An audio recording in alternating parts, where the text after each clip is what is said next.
중동 지역에서 40년 이상 살면서 중동의 문화와 언어에 익숙한 케네스 베일리 교수는 중동의 눈으로 본 예수라는 책을 썼습니다. 그는 베이루트 근동신학대학원 신약학 교수로 재직하면서 고대 아람어 주석을 살펴보았습니다. 그러면서 중동 사람들이 성경을 어떻게 읽었을까 집중적으로 연구했습니다. 저는 그의 책을 근거로 해서 사마리아 수가성 여인 이야기를 각색해 보았습니다. 그럼 사마리아 수가성 여인 이야기 시작해 보도록 하겠습니다. 첫째, 이 사마리아 수가성 여인은 굉장히 사연이 많은 여인임에 틀림없습니다.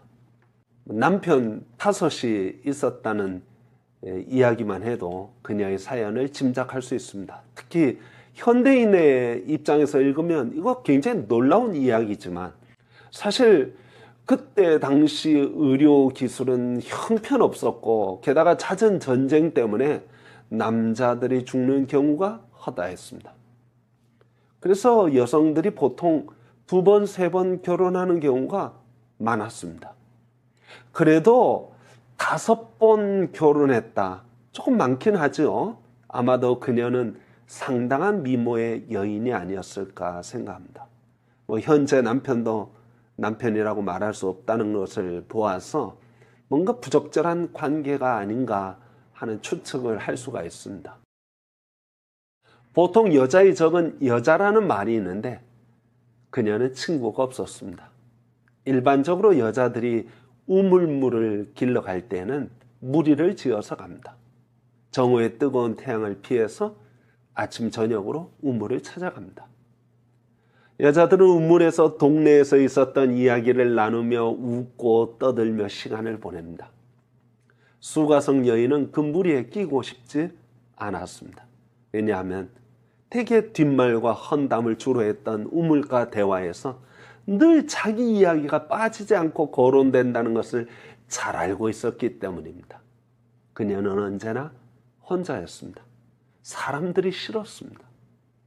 말하는 사람은 더 싫었습니다. 그래서 그녀는 사람들이 움직이지 않는 시간에 마을에서 상당히 멀리 떨어진 세겜의 우물가, 야곱의 우물이죠. 그 우물가로 찾아갔습니다. 그런데 그날따라 그녀의 운이 좋지 않았습니다. 아무도 없을 것이라고 생각했던 그 우물가에 웬 낯선 남자가 있었기 때문입니다. 마음으로는 참 오늘 정말 재수없는 날이구나 생각했을지도 모릅니다. 그래서 우물가로 다가가면서 기대했습니다. 남자가 최소한 예의가 있으면 당시 예의를 따라서 사회적 거리두기 한 6m 정도 사회적 거리두기를 하는 것이 당연한데 그 남자는 요지부동 우물가에서 떠나지 않았습니다. 더욱이 먼지가 들어가지 말라고 우물을 덮어놓는 그 우물 덮개에 떡 걸터 앉아 있는 거예요. 건방지기 짝이었고 예의라고는 눈꼽만큼도 없어 보였습니다. 대개 그런 남자들이 하는 수작이라고는 뻔합니다. 우물물을 길러오는 여자들을 꿰는 한량들이 대부분입니다. 그런데 이 남자 자세히 보니까 유대인입니다. 유대인들의 거만함은 익히 알고 있습니다. 그들은 사마리아 사람들을 개같이 여겼죠. 사마리아 사람 역시 유대인들을 개같이 여기죠. 너희들이 나를 그렇게 보면 나도 너희를 그렇게 보리라. 그래서 지난 500년 동안 사마리아 유대는 적대감을 가지고 서로 원수시했습니다. 유대인은 사마리아인과 인사도 하지 않고 함께 음식을 먹거나 물을 마시는 일은 더군다나 하지 않았습니다.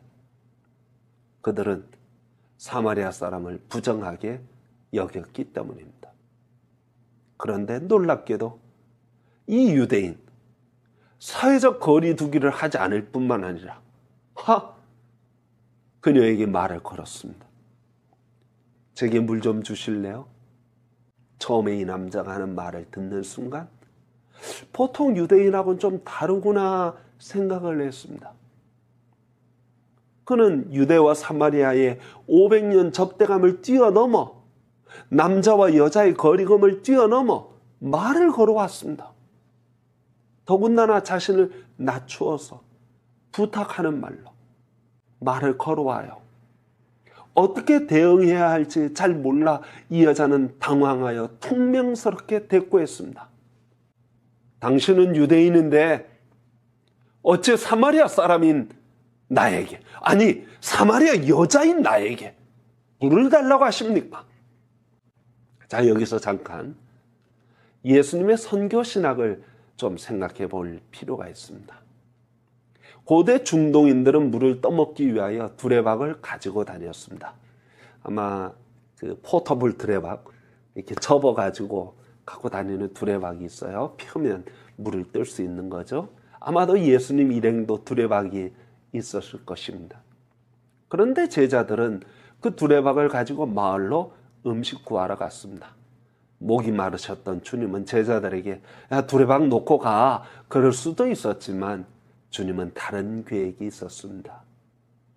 주님은 일부러 상대방의 도움이 필요한 낮은 자리에 스스로 서셨습니다. 나는 지쳤고 도움이 필요하오. 날 좀 도와줄 수 있겠어? 라고 말을 하는 거예요. 스리랑카의 위대한 신학자 데니얼 라일스는 이렇게 말을 했습니다. 아시아 땅에 있는 그리스도인 공동체의 삶이 지닌 특징 중 하나는 많은 봉사기관입니다.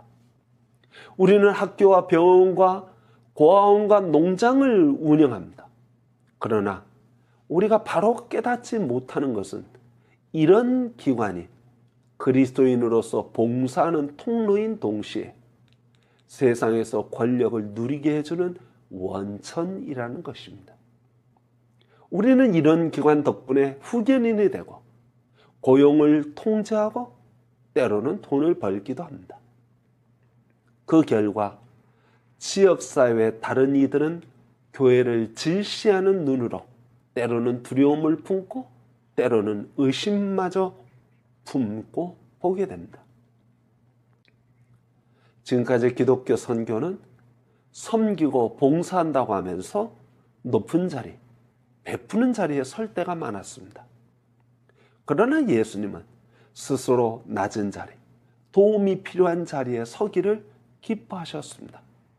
그래서 예수님은 제자들을 파송할 때 지팡이만 가져가고 허리띠에는 빵과 주머니와 돈도 챙기지 말고 신만 신고 두 벌 옷도 입지 말라고 하셨습니다.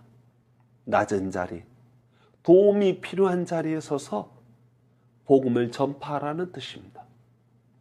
오늘날 이 시대 문화, 특히 자본주의 문화에서는 주는 자가 강자요, 받는 자가 약자입니다. 기독교 선교는 주는 자의 자부심과 받는 자의 굴욕감을 자극하는 경향이 있습니다. 여기서 이야기는 다시 원점으로 돌아가서, 자, 이 여자는 처음에는 낯선 남자 예수님을 만났고, 두 번째는 유대인 남자 예수님을 만났어요. 좀 특별한 유대인 남자 예수님을 만났습니다. 세 번째, 랍비 예수님 만납니다. 그녀의 퉁명스러운 대답에도 예수님은 화를 내지 않아요. 내가 만일 하나님의 선물과 또 내게 물 좀 달라 하는 이가 누구인 줄 알았더라면 내가 그에게 구하였을 것이요 그가 생수를 내게 주었으리라.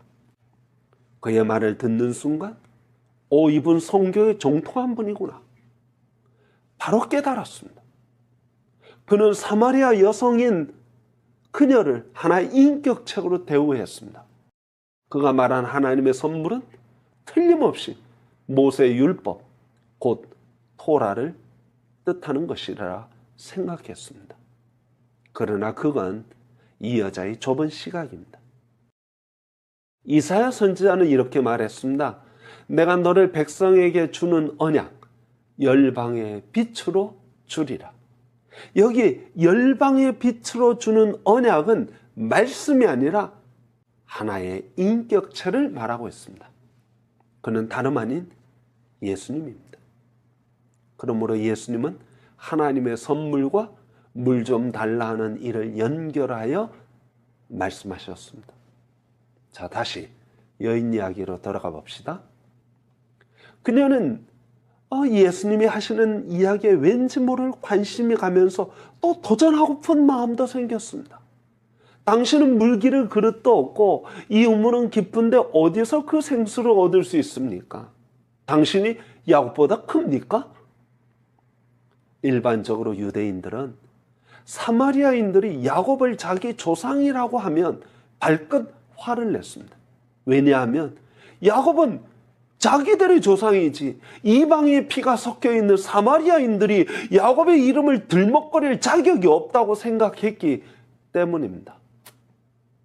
그녀의 두 번째 도전도 사실 보기 좋게 실패했습니다. 예수님은 전혀 화를 내지 않아요. 오히려 이렇게 말합니다. 내가 주는 물을 마시는 자는 영원히 목마르지 아니하리니 내가 주는 물은 그 속에서 영생하도록 솟아나는 샘물이 되리라. 그녀는 예수님이 말하는 샘물의 의미를 정확히 깨닫지 못했습니다. 자, 이제 예수님 반격이 시작됩니다. 네 번째로 발견하는 예수님은 선지자 예수님이에요. 일반적으로 선지자는 사람들의 잘못을 지적하는데 두려움이 없습니다. 선지자는 하나님을 대신하여 왕과 민족의 잘못을 거침없이 말합니다. 선지자는 두려운 사람입니다. 예수님은 말씀하셨습니다. 가서 내 남편을 불러오라. 저는 남편이 없습니다. 내가 남편이 없다는 말이 옳도다. 너에게 남편 5이 있었고 지금 있는 자도 내 남편이 아니니 내 말이 참되다. 핵심을 찔린 그녀는 놀라 말합니다. 주여, 내가 보니 선지자로소이다. 이분과 대화하면 할수록 이분의 그 생각이 조금씩 달라지는 것을 보게 됩니다. 자기 마음속과 사정을 깨뜨려 보는 주님 앞에 이 여자는 놀라고 당황하고 그러나 마음을 강하게 하고 마지막으로 도전합니다. 그녀는 사마리아인들이 신성시 여기는 그리심산과 유대인들이 신성시하는 예루살렘을 비교하면서 어디서 예배를 드려야 좋을지 물었습니다. 지금까지 종교적 힘의 상징은 어떤 지역에 세워진 성전이었습니다. 사마리아에게는 그리심산에 세워진 성전이고 유대인에게는 예루살렘 성전이었습니다. 그러나 예수님은 어떤 특정 장소의 예배 장소는 중요하지 않다고 말씀하십니다. 참된 예배는 장소뿐만 아니라 민족적 차별, 남녀 차별을 뛰어넘어요. 사회적, 종교적, 지역적, 인종적 모든 벽을 허물어 버립니다. 바로 그때 그 유명한 문답이 오고 갑니다. 마지막으로 이 여자는 메시아 예수를 발견합니다. 이 여자 이렇게 질문하죠. 메시아, 곧 그리스도라 하는 이가 오실 줄을 내가 아노니 그가 오시면 모든 것을 우리에게 알려주시리이다. 이러한 여자의 질문을 끌어내기 위하여 예수님은 지금까지 대화하셨는지 모릅니다. 예수님 뭐라고 말씀하시죠? 우리 개역성경에 보면 내가 그라. 저는 이 개역성경 번역이 문제가 있다고 생각합니다. 여기 헬라 원문에는 에고 에이미, 구약식으로 말하면 야훼. 모세가 시내산에서 하나님을 만났을 때 하나님 누구십니까? 그랬더니 I am who I am. 나는 나다. 이걸 헬라어로 말하면 에고 에이미입니다. 여러분, 이 에고 에이미는요, 하나님의 실존을 사람에게 보여줄 때 사용되는 말입니다. 모세는 바로 그 이야기를 듣는 순간 하나님의 실존 앞에 부딪히게 되고, 그리하여 그는 자기 전 인생을 걸어 하나님의 비전을 이루기 위하여 헌신했습니다. 사마리아 수가성 여인도 예수님께서 에고 에이미 하는 순간 예수님의 실존 앞에 엄청난 경외를 느꼈을 것입니다. 그 순간은 다메섹 도상에서 예수님을 만난 바울의 경험과 같은 것입니다. 발터 벤야민은 그런 말을 했어요. 어떤 작품, 어떤 사람, 어떤 사건에 그 어떤 것으로도 표현할 수 없는 고고한 분위기를 느낄 때 아우라라는 말을 사용했습니다.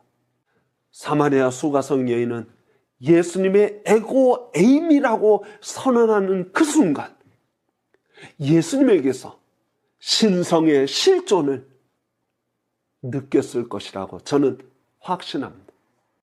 나는 나다, 야훼라는 선언, 이 선언은 엄청난 것입니다. 그녀는 그 선언을 하는 예수님에게서 예수님의 인격, 예수님의 신성, 예수님의 메시아 되심을 확실하게 깨닫게 됩니다. 그리고 물길로 온 항아리를 버려두고 마을로 뛰어들어갑니다. 지금 항아리가 문제가 아니죠. 그녀의 말은 성령의 능력과 큰 확신이 있었습니다. 만약 그렇지 않고 그저 그녀가 와서 떠들면 사람들이 뭐라고 말하겠어요? 저 남편, 아이고 저 여자, 야 저 여자 하는 말은 다 믿지도 마. 아마 그렇게 했을 거예요. 바울이 그런 말하죠. 우리는 말과 혀로만 복음을 전파한 것이 아니라 성령의 능력과 큰 확신으로 전했다고 했는데, 이 여인의 말에 바로 성령의 능력과 큰 확신이 덧붙여졌습니다. 사마리아 수가성 모든 사람이 그녀의 말을 듣고 예수님을 영접했습니다.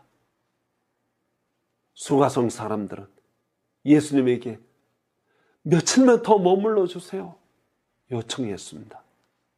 예수님은 그들의